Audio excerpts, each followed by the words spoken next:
भद्रं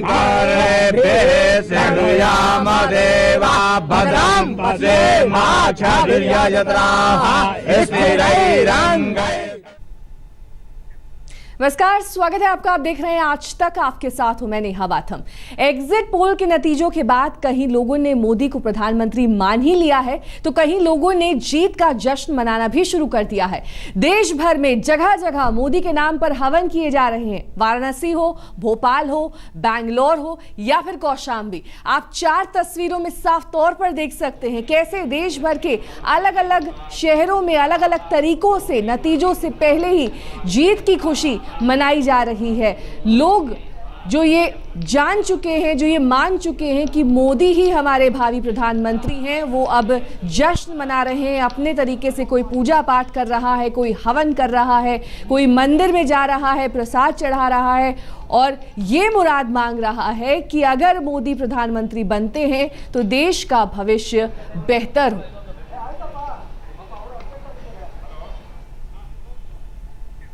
आम तो आम एग्जिट पोल के नतीजों के बाद बीजेपी भी लगभग मान बैठी है कि उनके अच्छे दिन आने वाले हैं।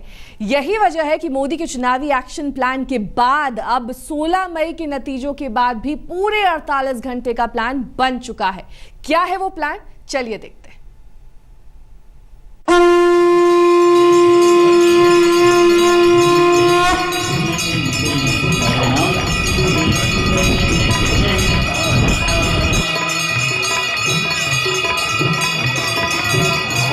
काशी सज रही है नरेंद्र मोदी के लिए।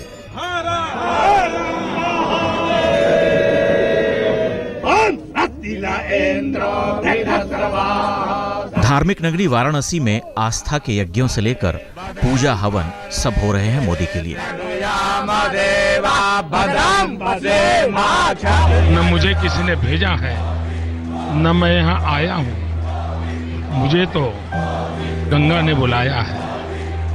बाबा विश्वनाथ का आशीर्वाद लेकर नरेंद्र मोदी ने काशी को कर्मभूमि बनाया था। गंगा जमुनी तहजीब गंगा मैया की आराधना से जीत का विश्वास जगाया था। एग्जिट पोल के नतीजों ने बीजेपी के अच्छे दिनों की तरफ इशारा किया है और इसीलिए 16 मई के नतीजों के बाद नरेंद्र मोदी ने पूरे 48 घंटे का प्लान बनाया है। 17 मई को वाराणसी एयरपोर्ट से बीजेपी दफ्तर तक मोदी का विशाल जुलूस निकलेगा। उसके बाद बीजेपी दफ्तर से काशी विश्वनाथ के दर्शन के लिए जाएंगे मोदी। काशी विश्वनाथ मंदिर में पूजा के बाद कार्यकर्ताओं को संबोधित करेंगे मोदी। 17 मई को सबसे पहले नरेंद्र मोदी काशी विश्वनाथ की नगरी में हाजिरी लगाएंगे। बाबा विश्वनाथ के सामने शीश झुकाएंगे क्योंकि बाबा विश्वनाथ के आशीर्वाद मोदी के लिए सबसे अहम रहे। प्रचार के दौरान दोनों यात्राओं पर बाबा का जयकारा सबसे पहले भरा। चुनावी दौरे पर मोदी जब पहली बार बनारस गए तो विजय शंखनाद रैली के आह्वान से पहले बाबा विश्वनाथ के दर्शन के साथ संकट मोचन मंदिर में भी पूजा पाठ किया। पुजारियों ने यहाँ मोदी के लिए अनुष्ठान किया। 2014 का रण जीतने के लिए मोदी ने भगवान शिव से मिन्नतें मांगी। बाबा विश्वनाथ और गंगा मैया की कृपा बरसी तो अब की बार मोदी का बेड़ा पार है। मोदी ने लोकसभा जीत के लिए माता वैष्णो देवी से बाबा विश्वनाथ तक खूब मन्नतें मांगी और 16 मई को मुरादों के पूरा होने का इंतजार है। आज तक जरूर। आम तो आम एग्जिट पोल के नतीजों के बाद बीजेपी भी लगभग यही मान बैठी है कि उनके अच्छे दिन आने वाले हैं।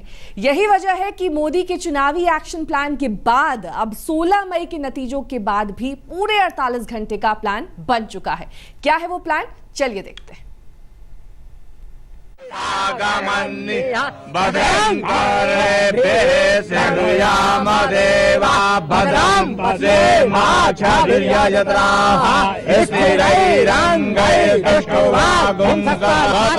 वैदिक मंत्रोच्चार के साथ पूजा पाठ और हवन, पूरे अनुष्ठान के साथ यज्ञ और ये जयकार, ये सब कुछ आयोजित किया गया मोदी के लिए। धर्म की नगरी काशी में साधु संतों की महिमा अपरंपार है बीजेपी के पीएम कैंडिडेट के लिए। क्या हुआ जो नतीजे अभी नहीं आए, मगर काशी के साधु संत तो ये मान बैठे हैं कि देश के अगले प्रधानमंत्री नरेंद्र मोदी ही होंगे। ये भरोसा सिर्फ जुबानी नहीं बल्कि इस यज्ञ अनुष्ठान के साथ तो मोदी का राज तिलक भी करा दिया गया। बाकायदा देश के प्रधानमंत्री के तौर पर।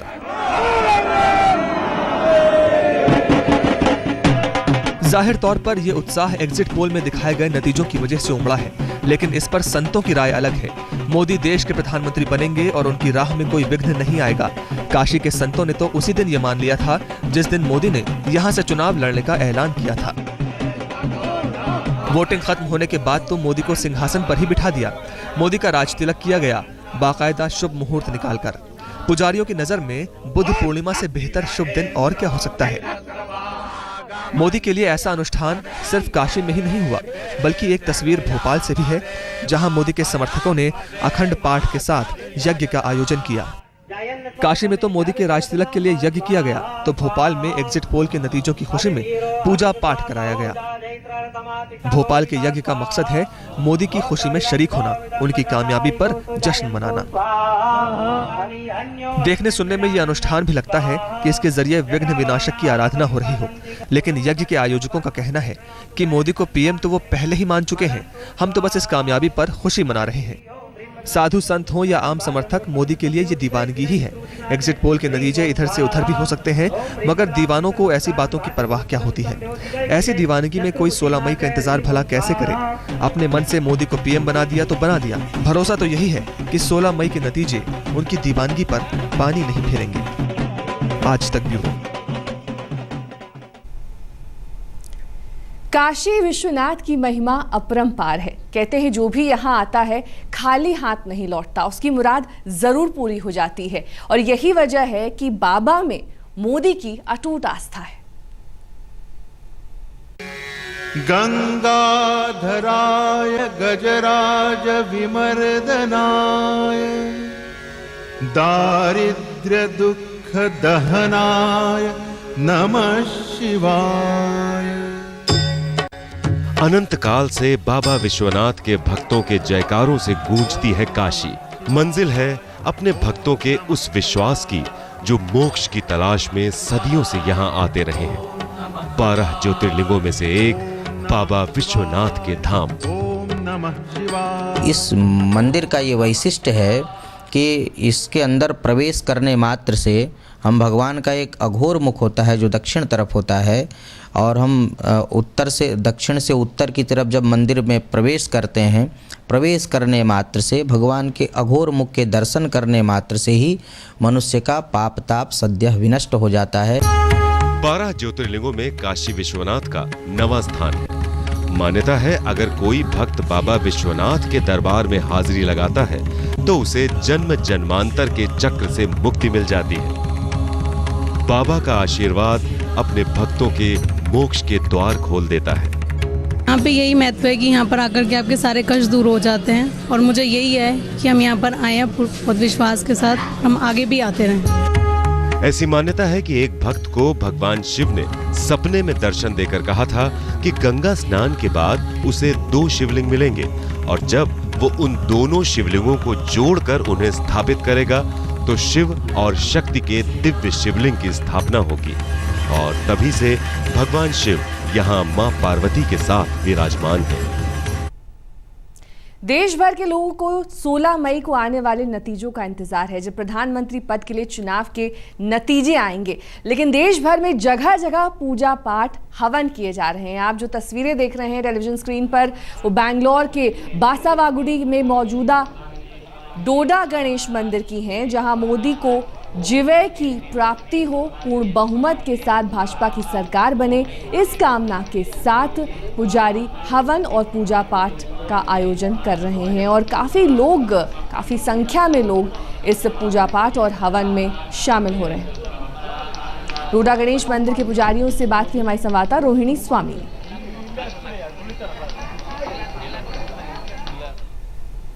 एक तरफ जहां कर्नाटक में भारतीय जनता पार्टी सबसे ज्यादा सीट ले आने की कोशिश कर रहे हैं, तो दूसरी तरफ यहां पे हम जहां खड़े हैं डोडा गणेश मंदिर में बेंगलोर में नरेंद्र मोदी के लिए एक होम चल रहा है। अगर मैं आपसे पूछ सकती हूं, पहले आप हमें बताएं ये होम किस कारण से हो रही है? ये हमारा नाम केवी अश्वत्थ नारायण, हम बीजेपी वाला, नरेंद्र मोदी अभिमानी। आज टुमारो 16 ये देश का रिजल्ट आता, अब मोदी सरकार आना, Mahaganapati home, Mahalakshmi home, Sudarshan home, Ayush home, Mahalakshmi Mrityunjay home सब भी करेंगे। पर अहम बात यह है, आपसे हम पूछना चाहेंगे, जो होमा आप कर रहे हैं इस वक्त, इस होमा का जो महत्व है वो आप सिर्फ उनकी जीत के लिए करेंगे, उसके बाद भी जब वो, अगर आप कह रहे हैं कि वो प्रधानमंत्री बनेंगे, उसके आगे भी उनके लिए कर रहे हैं? नहीं, एक बात बताने को, जो क्या अभी इलेक्शन में जो कर रहे हैं नरेंद्र मोदी जी ने, उसको जो विजय लक्ष्मी का जो अनुग्रह प्राप्त होना चाहिए।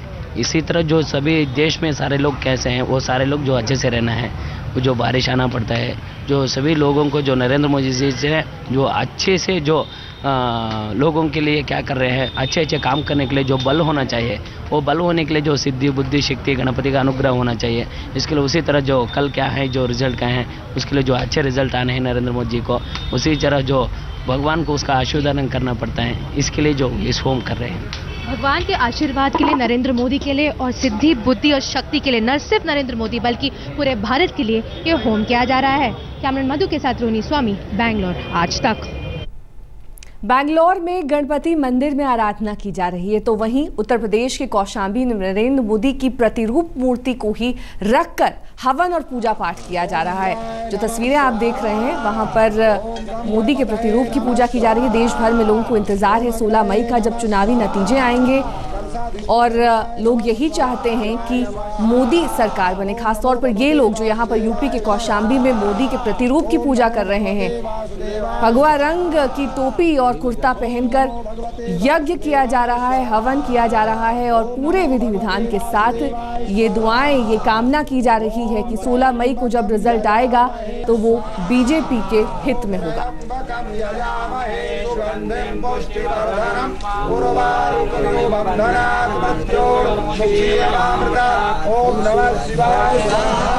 क्या आम क्या खास, हर कोई नतीजों से पहले भगवान के दरबार में हाजिरी लगा रहा है। चुनाव में बीजेपी के साथ जुड़े एलजेपी सुप्रीमो रामविलास पासवान हरमंदिर साहिब में दरबार में मत्था टेकने पहुंचे।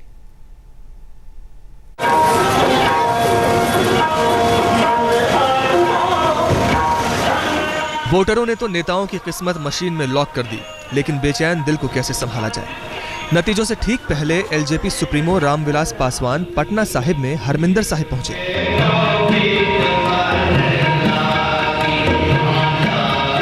नए नवेले नेता बने बेटे चिराग पासवान और पत्नी के साथ गुरु के दर पर मत्था टेका।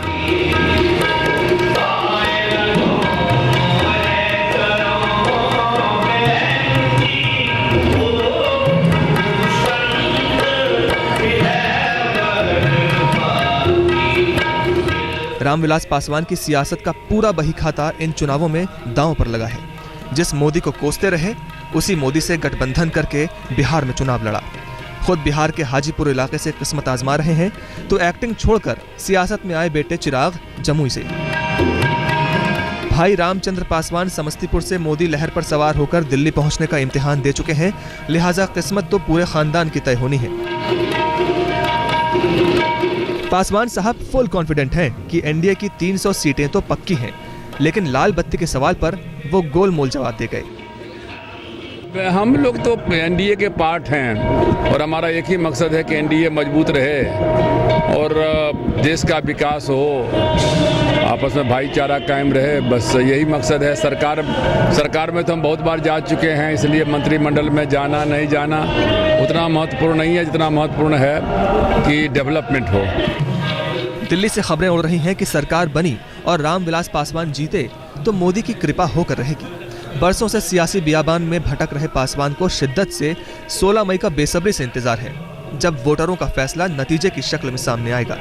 उसी दिन तय होगा कि उनके खानदान से कितने लोग संसद पहुंचेंगे। बेटे चिराग की फिल्मों को तो जनता ने फ्लॉप करार दिया था, लेकिन एक दिन बाद तय हो जाएगा कि लाइट्स, कैमरा और इलेक्शन में उनका क्या होगा। पापा पासवान ने पूरी पार्टी चिराग को सौंप रखी है, लिहाजा मोदी से सियासी गणित का नफा नुकसान भी उन्होंने ही समझाया। मुझे पूरा विश्वास है कि सरकार बनने के बाद हम सबकी प्राथमिकता नरेंद्र मोदी जी के साथ, हम सबकी प्राथमिकता जो भी लोग सरकार का हिस्सा होंगे या एक सिपाही के तौर पे सरकार का समर्थन कर रहे होंगे, सबकी प्राथमिकता सिर्फ और सिर्फ विकास होगी। युवाओं का विकास, महिलाओं का, बुजुर्गों का, शिक्षकों का, हर किसी का विकास। कहा जाता है कि बीजेपी से हाथ मिलाने में पूरा खेल रामविलास से ज्यादा चिराग का था। सीनियर पासवान तो अपनी सियासी पारी कमोबेश खेल चुके हैं और जूनियर पासवान ने सियासत में अपनी पहली इनिंग्स का श्री गणेश किया है। सो गुरु के दर पर मत्था टेक कर दिल्ली पहुंचने का आशीर्वाद मांगा। आने वाले चंद घंटों तक दिल को कुछ तो करार मिलेगा। कुमार अभिषेक, पटना साहिब, आज तक। भगवान बेड़ा पार लगा दो। हमारी इस खास पेशकश में बस इतना ही। देश और दुनिया की तमाम खबरों के लिए आप देखते रहिए आज तक।